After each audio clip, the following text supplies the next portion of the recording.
ಇವತ್ತು ಗುರು ಪೂರ್ಣಿಮಾ ಹಾಗೆ ಹುಣ್ಣಿಮೆ ಕೂಡ ಆಗಿದ್ದರಿಂದ ಬಂಡೆ ಮಹಾಕಾಳಿ ಟೆಂಪಲ್ ಹೋಗಿ ತಡೆ ಹೊಡ್ಸ್ಕೊಂಡು ಬರೋಣ ಅಂತ ಬೆಳಗ್ಗೆ 4 ಗಂಟೆಗೆ ಎದ್ದು ಮನೆಯೆಲ್ಲ ಕ್ಲೀನ್ ಮಾಡಿ ದೇವರಿಗೆ ದೀಪ ಹಚ್ಚಿ ಪೂಜೆನ ಕೂಡ ಮಾಡಿಕೊಂಡು ನಾನು ನಮ್ಮ ಯಜಮಾನರು ಮತ್ತು ನಮ್ಮ ಅತ್ತೆ ಮಕ್ಕಳು ಎಲ್ಲರೂ ಕೂಡ ಹೊರಟ್ವಿ.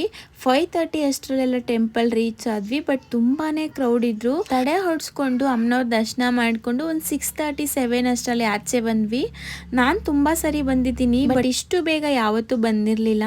ಇಷ್ಟು ಬೇಗ ಇಷ್ಟೊಂದು ಜನ ಇರ್ತಾರೆ ಅಂತ ಕೂಡ ಅಂದ್ಕೊಂಡಿರಲಿಲ್ಲ. ಹೇಗೂ ಬೆಳಗ್ಗೆನೆ ಬಂದಿದ್ದೀವಿ ಅಂದ್ಬಿಟ್ಟು ಬೇಗ ದರ್ಶನ ಕೂಡ ಆಯಿತು ಅಂದ್ಬಿಟ್ಟು ಇವತ್ತು ಗುರು ಪೂರ್ಣಿಮಾ ಬೇರೆ ಆಗಿದ್ರಿಂದ ಮಲ್ಲೇಶ್ವರಮಲ್ಲಿ ಸಾಯಿಬಾಬಾ ಟೆಂಪಲ್ಗೆ ಕೂಡ ಬಂದ್ವಿ. ನನಗೆ ಈ ಬಾಬನ್ ದೇವಸ್ಥಾನ ತುಂಬಾನೇ ಇಷ್ಟ ಆಗತ್ತೆ. ನಾನು ಪ್ರತಿ ಗುರುವಾರ ಆದಷ್ಟು ಬರೋದಕ್ಕೆ ಟ್ರೈ ಮಾಡ್ತೀನಿ. ನಾವು ಹೋದಾಗ ಇನ್ನೂ ಡೆಕೋರೇಟ್ ಮಾಡ್ತಾ ಇದ್ರು. ಅದಾದ್ಮೇಲೆ ಅಲ್ಲಿಂದ ಬ್ರೇಕ್ಫಾಸ್ಟ್ ಮಾಡೋಣ ಅಂದ್ಬಿಟ್ಟು ಇಡ್ಲಿ ಮತ್ತು ದೋಸೆನ ತಗೊಂಡು ತಿಂದು ಮನೆಗೆ ಬಂದ್ವಿ.